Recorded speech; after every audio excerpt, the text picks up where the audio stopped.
Le vent dans les saules de Kenneth Grahame. Chapitre 8. Aventure de Crapaud. Lecture par Christophe Tabar. Lorsque Crapaud se retrouva muré dans un donjon humide et puant, il comprit qu'il était désormais à l'écart du monde extérieur, du soleil, des routes bien empierrées, où tout récemment encore il s'était trouvé si heureux, où il s'était comporté comme s'il avait été le propriétaire de toutes les routes d'Angleterre, pour être plongé désormais dans la sinistre obscurité d'une forteresse médiévale. Il s'étendit de tout son long sur le sol et s'abandonna au plus sombre désespoir en versant des larmes amères. « C'est la fin de tout, dit-il. En tout cas, c'est la fin de la carrière de Crapaud, ce qui revient au même. Le populaire et élégant Crapaud, le riche et hospitalier Crapaud, ce Crapaud si libre, si insouciant et jovial, comment puis-je espérer être jamais remis en liberté, moi qui ai été emprisonné si justement pour avoir volé une automobile aussi élégante avec une telle audace, et pour avoir octroyé à un tel nombre de policiers épais au visage congestionné une pareille quantité d'injures bien choisies et très colorées. » Ici les sanglots l'étouffaient. Quel stupide animal j'ai pu être! Maintenant je dois me morfondre dans ce donjon, tandis que les gens qui étaient fiers de pouvoir dire qu'ils me connaissaient ont oublié jusqu'à mon nom. Ô sage vieux blaireau, ô intelligent raton, taupe plein de bon sens, comme vos jugements étaient pertinents, quelle connaissance vous avez des hommes et des choses, malheureux Crapaud délaissé de tous. Pendant plusieurs semaines, il passa ses journées et ses nuits à se lamenter de la sorte. Il refusait les repas ou les légers rafraîchissements proposés entre-temps, bien que le geôlier sinistre, sachant les poches de Crapaud bien garnies, lui eût à maintes reprises fait remarquer qu'un certain confort, et même un semblant de luxe, pouvait être obtenu au dehors en y mettant le prix. Le geôlier avait une fille, une jeune personne agréable ayant bon cœur, qui aidait son père dans certains de ses devoirs d'importance secondaire. Elle aimait particulièrement les animaux, et outre un canari dont la cage était pendue par un clou au mur de la forteresse dans la journée, au grand ennui des prisonniers désireux de faire la sieste, et le soir se trouvait sur la table du salon sous un voile, elle élevait plusieurs souris blanches et un écureuil qui tournait sans cesse dans un cylindre de fer. Un jour, cette fillette au grand cœur, s'apitoyant sur le sort de Crapaud, dit à son père : « Papa, je ne peux pas supporter de voir ce pauvre animal si malheureux, il maigrit à vue d'œil. Laisse-moi m'occuper de lui. Tu sais à quel point j'aime les animaux. Je lui donnerai à manger à la main, je l'assierai, je lui ferai faire toutes sortes de choses. » Le père répondit qu'elle pouvait faire ce qu'elle voudrait du prisonnier. Il était fatigué de Crapaud, de ses mines maussades, de sa façon de prendre des airs, de sa suffisance. Si bien que le jour même elle entreprit sa mission charitable. Elle commença par frapper à la porte de Crapaud. En entrant, elle lui dit d'une voix douce : « Allons, un peu de courage, Crapaud. Installez-vous convenablement. Asseyez-vous, séchez vos yeux, et montrez-vous raisonnable. Je vous ai apporté une assiette d'un plat que j'avais préparé pour mon dîner. Il sort du four. » C'était un ragoût aux pommes de terre et aux choux. L'étroite cellule fut immédiatement embaumée par le fumet qu'il dégageait. L'odeur pénétrante du chou parvint aux narines de Crapaud, prostré misérablement sur le sol, lui donna à penser que la vie n'était pas aussi triste et désespérante qu'il se l'était figuré. Mais il continua de gémir, il donna des coups de pied et refusa de se laisser consoler. La jeune fille bien inspirée se retira donc pour cette fois, mais laissa derrière elle un parfum persistant de chou. Entre deux sanglots, Crapaud renifla et réfléchit. Peu à peu, les choses lui apparurent sous un autre aspect. Il rêva de chevalerie, de poésie, d'actes généreux à accomplir. Il vit en pensée les vastes prairies balayées par le vent, et réchauffées par le soleil, où paissent les troupeaux, les potagers avec leurs bordures d'herbes aromatiques tirées au cordeau, et les mufliers butinés par les abeilles. Il entendit le tintement réconfortant des assiettes qu'on dispose sur la table au manoir Crapaud, le bruit des pieds de chaise indiquant que tout le monde s'approche pour se mettre à l'œuvre. L'atmosphère de l'étroite cellule se fit plus gaie. Crapaud se prit à penser aussi à ses amis, qui seraient sûrement capables de faire quelque chose. Aux avocats, qui auraient été heureux de prendre son affaire en main. Il s'était conduit comme un âne, en ne demandant pas à quelques-uns d'entre eux d'assurer sa défense. Enfin il songeait à sa grande intelligence, aux ressources de son esprit, qui lui permettaient n'importe quoi, à condition de s'y consacrer vraiment. Il était presque complètement guéri. Quand la jeune fille revint, quelques heures plus tard, elle apportait sur un plateau une tasse de thé bouillant et parfumé, et une assiette où étaient empilés des toasts épais, bien grillés des deux côtés, très chauds, et ruisselant d'un beurre qui coulait par les trous de la mie en grosses gouttes d'or, comme du miel des rayons d'une ruche.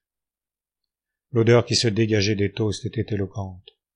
Elle parlait sans équivoque de cuisine bien chaude, de petits déjeuners qu'on y prend par les belles matinées, quand il fait au dehors un temps clair, mais glacial. Du coin du feu bien confortable par les soirées d'hiver, quand la saison des randonnées est close, et qu'on a les pieds chaussés de pantoufles appuyés au pare-feu. Du ronron des chats satisfaits, du gazouillis des canaris à moitié assoupis. Crapaud se mit sur son séant, et une fois de plus, s'essuya les yeux. Puis il sirota son thé, mordit à belles dents dans son toast, et se mit bientôt à parler de lui sans contrainte, de la maison qu'il habitait, de ce qu'il faisait, de son importance et de tout le bien que ses amis pensaient de lui. La fille du geôlier comprit que ce sujet de conversation lui faisait autant de bien que le thé, et l'encouragea à poursuivre. « Parlez-moi du manoir Crapaud, dit-elle, cela me semble magnifique. » Le manoir Crapaud, dit-il fièrement, est la résidence à rêver pour un gentleman qui aime sa liberté. Il est tout à fait exceptionnel. Il date en partie du XIVe siècle, mais il a été aménagé de la façon la plus moderne. Installation sanitaire dernier cri. À 5 minutes de l'église, du bureau de poste, du golf. Conviendrait à... Mais Dieu merci, dit la jeune fille en riant, je ne veux pas l'acheter. Dites-moi des choses exactes. Et d'abord, attendez que j'aille vous chercher encore un peu de thé et d'autres toasts. Elle s'éclipsa et ne tarda pas à revenir avec un plateau à nouveau garni. Crapaud se précipita sur les toasts avec avidité. Il avait complètement repris ses esprits. Il parla de sa remise à bateau, de l'étang où l'on pêche, du vieux potager clos de murs, des porcheries, des étables, du pigeonnier, du poulailler. Il s'étendit également sur la laiterie, la buanderie, des buffets garnis de vieilles porcelaines, les armoires à linge, cette partie de la description plut particulièrement à la jeune fille, sur la salle de banquet et les parties joyeuses qu'on y donnait quand tous les animaux étaient réunis autour de la table, et que Crapaud, très en forme, chantait des chansons, racontait des histoires, animait la soirée. Elle voulut alors avoir des détails sur ses amis, s'intéressa à tout ce qu'il eut à dire sur leur compte, leur façon de vivre, de passer le temps. Bien entendu, elle ne dit pas qu'elle aimait avant tout les animaux d'appartement, car elle sentait bien que Crapaud en aurait été extrêmement offensé. Quand elle lui souhaita le bonsoir, après avoir rempli sa cruche et secoué la paille de sa couche, Crapaud était redevenu le même animal optimiste et content de soi qu'il avait toujours été. Il chanta une ou deux petites chansons, comme celles qu'on interprète au dessert d'un banquet, se roula dans la paille, puis il goûta une nuit d'excellent repos peuplée des rêves les plus agréables. À mesure que ces jours sombres s'écoulaient, ils eurent par la suite beaucoup d'autres conversations intéressantes. La fille du geôlier avait de plus en plus de chagrin pour Crapaud, et estimait que c'était une honte de retenir un pauvre petit animal en prison pour des méfaits qui lui paraissaient à elle de peu d'importance. Dans sa vanité, Crapaud s'imaginait que l'intérêt qu'elle lui portait était inspiré par une tendresse grandissante, et il ne pouvait s'empêcher de regretter qu'il y eût entre eux un gouffre social aussi infranchissable, car c'était une jeune personne fort avenante, et elle avait évidemment beaucoup d'admiration pour lui. Un certain matin, la jeune fille paraissait songeuse, répondait par monosyllabes, et ne semblait pas prêter suffisamment d'attention à ses paroles spirituelles et à ses propos étincelants. « Crapaud, dit-elle bientôt, écoutez un instant, s'il vous plaît. J'ai une tante blanchisseuse. »« Allons, allons, dit Crapaud avec affabilité. Ne vous préoccupez pas de cela. Moi aussi j'ai plusieurs tantes qui devraient être blanchisseuses. »« Tenez-vous tranquille un instant, Crapaud, dit la jeune fille. Vous parlez trop, c'est votre principal défaut. J'essaye de réfléchir et vous me faites mal à la tête. Comme j'ai dit, j'ai une tante blanchisseuse. Elle fait la lessive pour les prisonniers. Nous essayons de préserver à notre famille tous les travaux de ce genre qui peuvent être rémunérateurs, vous comprenez? Elle prend le linge sale le lundi matin et le rapporte le vendredi soir. Nous sommes jeudi. Maintenant voici l'idée qui me vient. Vous êtes très riche, du moins vous me l'avez toujours dit, et elle est très pauvre. Vous n'êtes pas à quelques livres près, et pour elle, c'est beaucoup d'argent. Je pense maintenant, qu'en vous y prenant convenablement, carrément je pense que c'est le mot que vous utilisez, vous autres animaux, vous pourriez aboutir à quelque arrangement au terme duquel elle vous prêterait sa robe, son bonnet, et tout ce qu'il faut pour que vous puissiez quitter le château déguisé en blanchisseuse. Vous lui ressemblez à bien des égards, en particulier par la silhouette.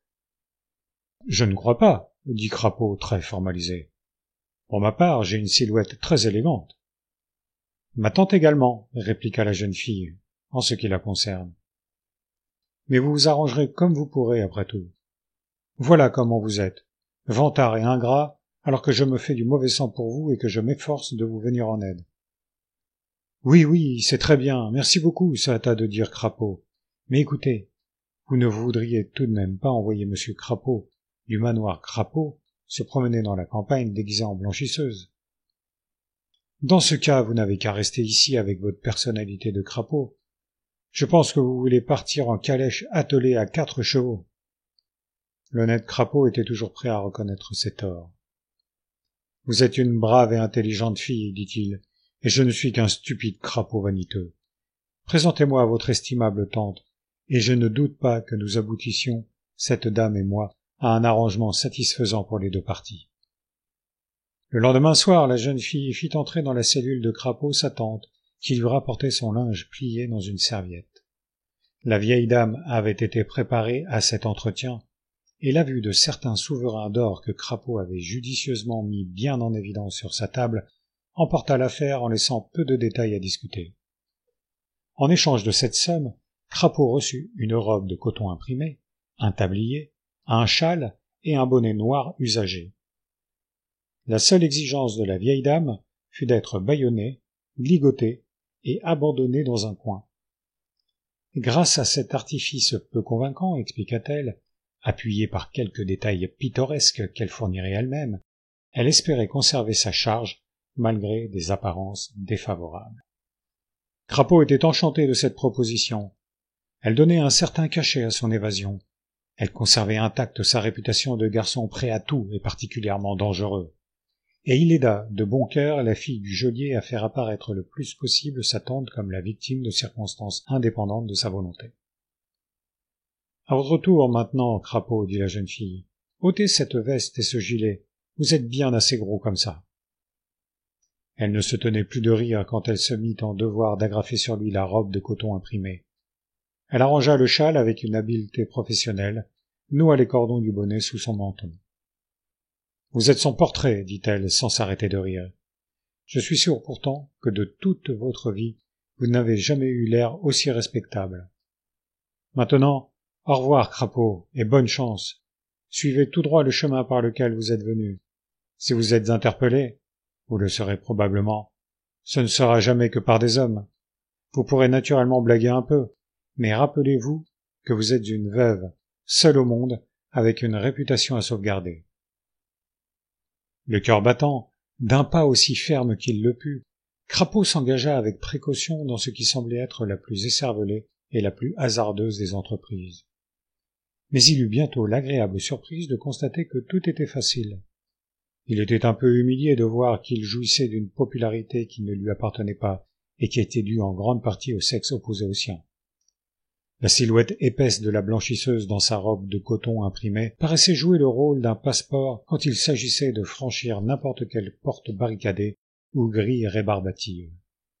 Même lorsqu'il hésitait sur la direction dans laquelle tourner, il était aidé par le gardien de la grille suivante, qui avait hâte d'aller prendre son thé et qui lui enjoignait d'approcher et de ne pas le faire attendre là toute la nuit. Les plaisanteries et les saillies pleines d'humour auxquelles il devait répondre du tac au tac constituaient pour lui le danger principal, car Crapaud avait un sens profond de sa propre dignité, et les plaisanteries étaient, à son avis, le plus souvent lourdes et sans drôlerie, tandis que les saillies manquaient totalement d'humour. Cependant, Il garda sa sérénité au prix de beaucoup de peine. Il conserva son sang-froid, adapta ses réparties aux gens à qui il avait affaire, son personnage au rôle qu'il jouait, et fit de son mieux pour ne pas sortir des limites du bon goût. Le temps lui parut long, jusqu'au moment où il put enfin traverser la dernière cour. Il déclina les invitations pressantes du dernier corps de garde, se dégagea des bras ouverts du dernier garde qui le suppliait avec une passion simulée de l'embrasser pour lui dire adieu. Il finit pourtant par entendre le guichet de la dernière grande porte se refermer derrière lui, pour sentir l'air frais du monde extérieur caresser son front soucieux. Il était libre. Grisé par la facilité avec laquelle il avait réussi cet exploit audacieux, il se dirigea rapidement vers les lumières de la ville, sans savoir le moins du monde ce qu'il allait faire ensuite. Mais certain d'une chose, c'était qu'il devait quitter le plus rapidement les parages où la dame dont il avait endossé la personnalité était si connue et si populaire. Tandis qu'il avançait en examinant les alentours, son attention fut attirée par des lumières rouges et vertes à quelque distance devant lui, en bordure de la ville, et par des bruits de jets de vapeur, de ronflements de machines, de tampons de wagons. Quelle chance, se dit-il, une gare est la chose dont j'ai le plus grand besoin en ce moment. Et ce qui est mieux, je n'ai pas à traverser la ville pour y parvenir. Je n'aurai plus à jouer ce rôle humiliant en m'abaissant à des réparties qui, bien que parfaitement opérantes, ne sont guère compatibles avec le sentiment que j'ai du respect qu'on se doit à soi-même. Par conséquent, il se dirigea vers la gare, vit d'après l'horaire affiché qu'un train dont la destination n'était pas très loin de son domicile devait partir une demi-heure plus tard. Nouvelle chance, se dit Crapaud, dont le moral remontait rapidement. Il alla donc vers le guichet pour prendre son billet. Il donna le nom de la station qu'il savait être la plus rapprochée du village dont le manoir Crapaud était le plus bel ornement, et fouilla machinalement à l'endroit où aurait dû se trouver la poche de son gilet pour y trouver l'argent nécessaire. Mais la robe de coton, qui jusque-là l'avait si bien protégé, vint décourager ses efforts. En proie à une sorte de cauchemar, il se débattit contre cette chose étrange qui semblait lui paralyser les mains, liquéfier ses muscles, tandis qu'il déclenchait les rires. Les autres voyageurs qui attendaient commençaient à s'impatienter, à faire des suggestions de peu d'intérêt et des commentaires plus ou moins sévères et pertinents. À la fin, il ne comprit jamais comment. Il franchit les obstacles, parvint au but, c'est-à-dire à l'endroit où de toute éternité se sont trouvées les poches d'un gilet, et non seulement ne trouva pas d'argent, mais pas de poche pour le contenir, et pas de gilet pouvant comporter une poche. Il se rappela alors, horrifié, qu'il avait oublié veste et gilet dans sa cellule, en même temps que son carnet, son argent, ses clés, sa montre, ses allumettes, son crayon, tout ce qui fait que la vie vaut la peine d'être vécue, tout ce qui distingue l'animal pourvu de plusieurs poches, seigneur de la création, de ces êtres inférieurs n'ayant qu'une poche, ou pas de poche du tout, qui sautent et trottent de ci de là, car c'est leur droit, mais parfaitement démunis dans la lutte pour la vie. En face de cette situation désespérée, il fit un effort suprême pour s'en tirer, en revenant à ses bonnes manières d'autrefois, un mélange de châtelain et de professeur d'université. « Écoutez, dit-il, je m'aperçois que j'ai oublié mon porte-monnaie. Donnez-moi ce ticket, voulez-vous, et je vous enverrai l'argent demain. Je suis très connu par ici. » L'employé l'examina, regarda le bonnet noir usagé et se mit à rire. « Je croirais volontiers que vous êtes pas mal connu dans le coin si vous avez souvent essayé de jouer à ce petit jeu. Maintenant, écartez-vous du guichet, s'il vous plaît, madame. Vous empêchez les autres voyageurs de passer. » Un vieux monsieur qui le poussait depuis un bon moment l'écarta violemment, et, ce qui était pire, s'adressa à lui comme s'il était sa femme de charge, ce qui mit Crapaud en colère plus que n'importe quel autre incident de la soirée. Confondu, désespéré, il errait à l'aventure sur le quai le long duquel le train était formé. Des larmes lui dégoulinaient le long de chaque narine. C'était bien dur, pensait-il, d'être en vue du refuge où il trouverait la sécurité, presque arrivé chez soi, et de se voir contrecarré par le manque de quelques shillings, par la défiance, l'esprit tracassier de fonctionnaire qu'il payait en sa qualité de contribuable. Son évasion ne tarderait pas à être découverte. La poursuite commencerait. Il serait pris, injurié, chargé de chaînes, ramené à la prison, remis sur la paille, au pain et à l'eau. La garde serait doublée, ainsi que la durée de sa peine. Et quelle remarque sarcastique ferait cette jeune fille? Que fallait-il faire? Il ne marchait pas très vite. Sa silhouette était malheureusement très reconnaissable. Ne pouvait-il pas se glisser sous une banquette? Il avait vu employer cette méthode par des écoliers qui avaient dilapidé à d'autres fins jugées plus intéressantes l'argent du voyage fourni par des parents prévoyants. Tout en marchant, il était maintenant parvenu à la hauteur de la locomotive que son mécanicien attentionné était en train de graisser, d'astiquer, de bichonner amoureusement. « Bonjour, la petite mère, dit le mécanicien, un homme de forte carrure, qui tenait une burette dans une main et un chiffon dans l'autre. « Qu'est-ce qu'il y a qui ne va pas? Vous n'avez pas l'air bien en train. »« Oh, monsieur, s'écria aussitôt Crapaud, je suis une pauvre malheureuse blanchisseuse, et j'ai perdu mon argent. Je ne peux pas payer mon billet, et il faut pourtant que je sois à la maison ce soir, quoi qu'il arrive. Qu'est-ce que je vais bien pouvoir faire? Ah, mon Dieu! Ah, mon Dieu! Sale affaire, en effet, dit le mécanicien en réfléchissant. Perdu votre argent? Vous pouvez pas rentrer chez vous. Vous avez des gosses qui vous attendent, je parierais. Une quantité, répondit Crapaud en sanglotant. Ils vont avoir faim, ils vont jouer avec des allumettes, renverser les lampes, les pauvres innocents, et se disputer, enfin, faire tout, quoi. Oh mon Dieu! Oh mon Dieu! Bon. Je vais vous dire ce que je vais faire, dit le brave mécanicien. Vous êtes blanchisseuse de votre état, vous dites, et moi je suis mécanicien de locomotive, comme vous pouvez voir, et on ne peut pas nier que ce soit un boulot très salissant. Ça use une quantité de chemises, oh ça oui, à tel point que ma bourgeoise est joliment fatiguée à force de les laver. Si vous acceptez de me blanchir quelques chemises quand vous serez rentré chez vous, et de me les envoyer, je vous ferai monter sur ma locomotive. C'est contraire au règlement de la compagnie, mais on ne fait pas très attention sur ces lignes secondaires. Le chagrin de Crapaud se mua en ravissement au moment où il grimpa allègrement à l'arrière de la locomotive pour s'installer sous l'abri du mécanicien. Bien entendu, il n'avait jamais de sa vie lavé une chemise, et il n'y parviendrait pas même en essayant, et de toute façon, ce n'était pas à présent qu'il allait s'y mettre. Mais il se dit, quand je serai rentré sain et sauf au manoir Crapaud, que j'aurai à nouveau de l'argent et des poches pour les y mettre, j'en enverrai assez au mécanicien pour payer une grosse note de blanchissage. Ça reviendra au même. Ce sera peut-être encore mieux.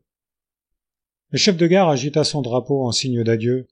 Le mécanicien répondit par un joyeux coup de sifflet, et le train s'ébranla. La vitesse augmentait. Crapaud pouvait voir de chaque côté de la voie des arbres et des champs, des haies, des vaches, des chevaux, qui passaient à toute allure.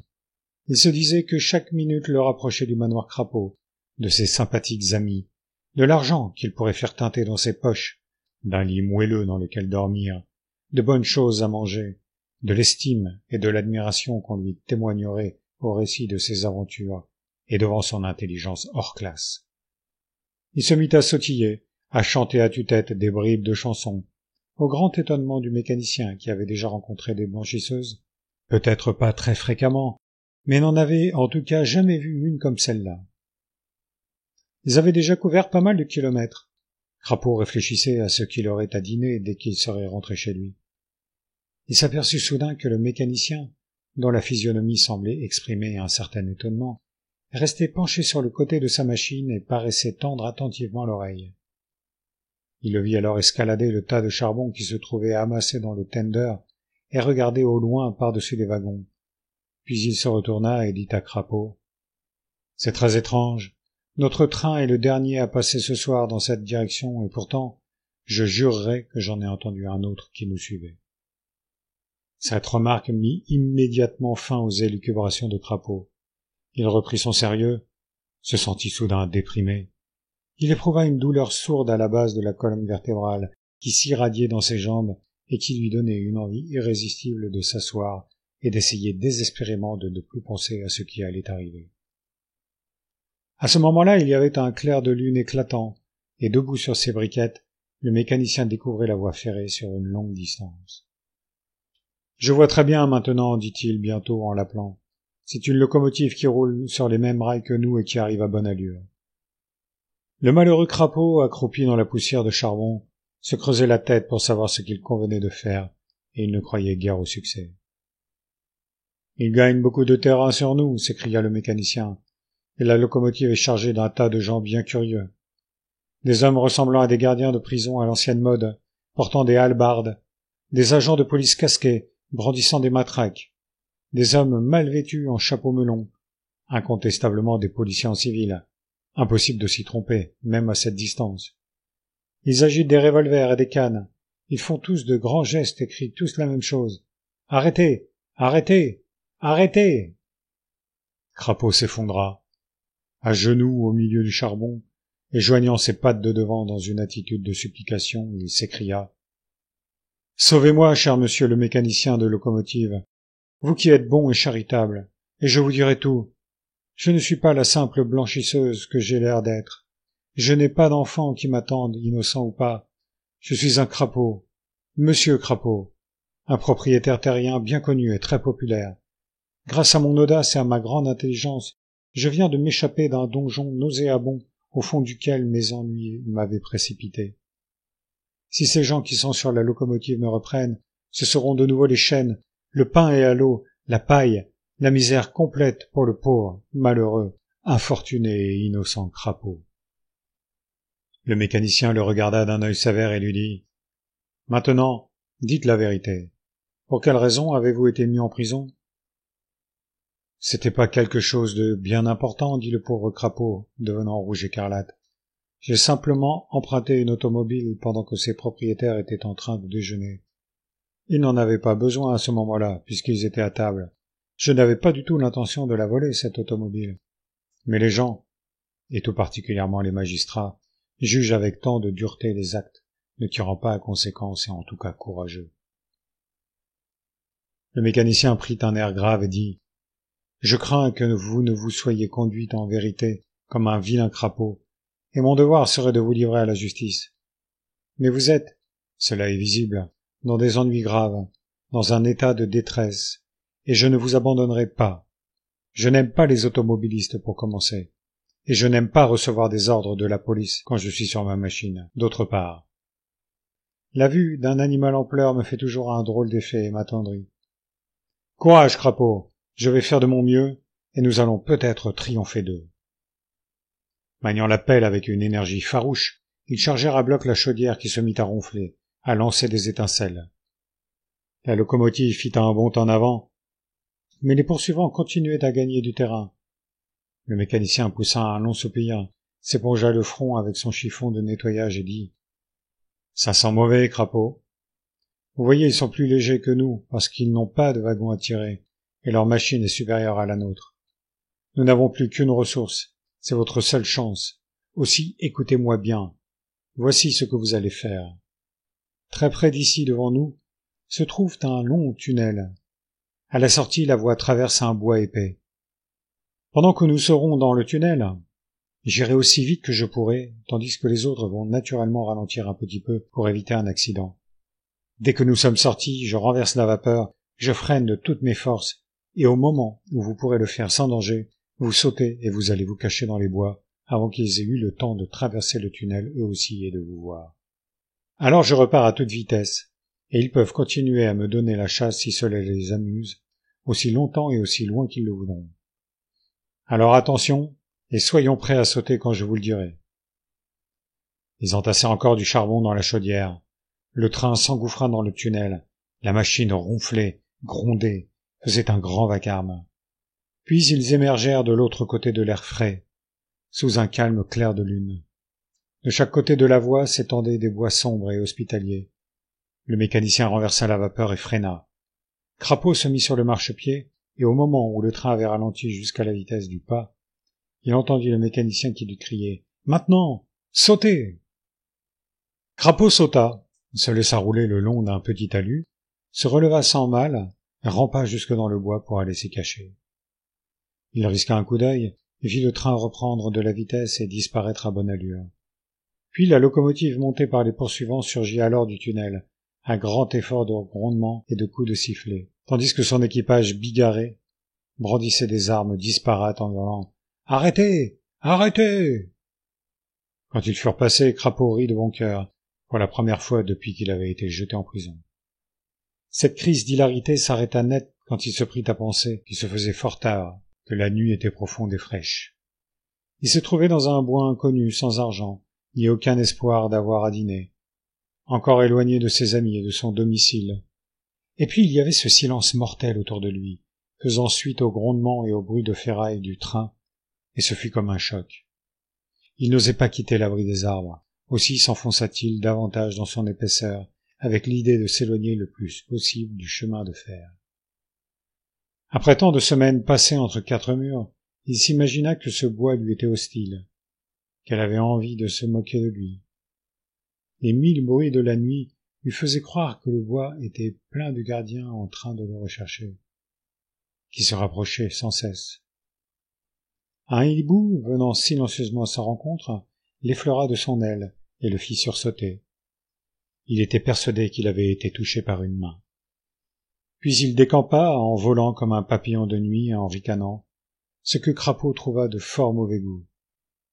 Il rencontra un renard qui s'arrêta, le regarda de bas en haut d'un air goguenard et lui dit « Bonjour, blanchisseuse, il me manque une demi-paire de chaussettes et une taie d'oreiller cette semaine.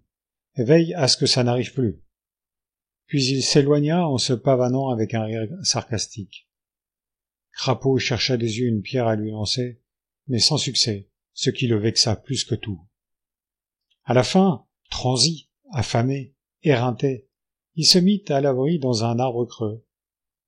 Il s'y fit avec des branchages et des feuilles mortes une couchette aussi confortable qu'il put, et il dormit profondément jusqu'au sommeil.